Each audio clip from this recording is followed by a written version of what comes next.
Ayan, magandang tanghali po sa inyong lahat.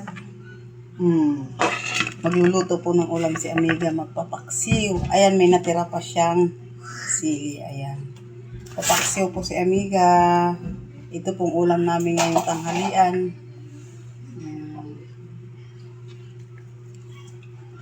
Ayan. Paksiw. At ang paksiw po, suka. Purong suka ito. Lahat ko na to. Ayan. Tapos paminta. Yung paminta, ayan, durog. Bumili lang ako ng paminta sa tindahan. Shout out po sa inyong lahat, mga Amiga. Ayan. Luluto po si Amiga ng ulam. Ayan. Ito po ang aking paksiw ngayon, mga Amiga. Ayan. Ayan. Para pakuluan ko na rin siya. Ayan. Tapos, lagyan ko ng asin. Masarap to pagka lumasa yung ano. Ayan. Ganyan, sama-samahin ko na lang yan. Ayan. Itong paksiw na to, may kasama pong gulay. Ayan. Pakita ko yung gulay, mga Amiga. Oh. Magigisa rin ako ng gulay. Bet. Ayan. Ay, busy ngayon si Amiga. Ngayon lang din nakapagluto. Tanghali na kasi galing po sa school. Ano po ngayon ng elementary ng apo ko. Ayan. First day ng nila. Ayan. Orientation po. Sinamahan ko yung aking grade 3 at saka grade kinder, mga Amiga. Ayan. Tapos may bagoong po akong alamang ilalagay ko rin sa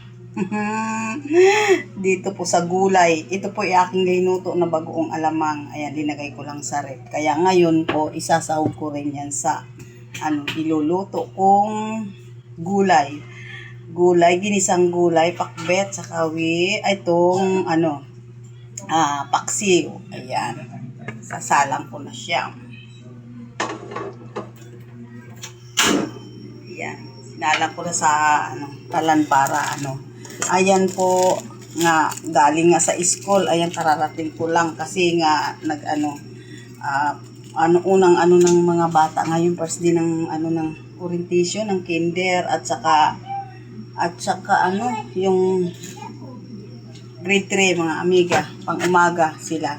Kaya ayan, pasukan ngayon. Ayan po, maraming salamat po sa panonood. Kaya ito, sa kusina si Amiga, magluluto na ng ulam, tanghali na. Tanghali na po talaga. Kaya medyo na si Amiga, oh. Wala na, hindi na nakakapaglakad, hindi na nakapag-exercise, napagtatakbo kasi nga nandito na lang sa bahay. May awang Diyos, makakapasok din ako. Ilang araw po ako hindi nakakapasok sa trabaho, mga Amiga, gawa ng aking mga apo. Kasi nga talagang ngayon mag-asikaso pa ako sa ng mga uniforme nila. Ayan. Kaya ito, pagtapos ng galing sa school, magluluto naman dito. Kaya ito ang buhay ni Amiga pag nandito sa bahay. Ayan. Pero kailangan mo nang gumawa tayo ng video para mayroon tayong may upload. Huwag kalimutan na kahit busy tayo, mayroon tayong may upload. Gagawa din tayo ng video para hindi tuluyang bumaba yung ating pagre-reels. Ayan.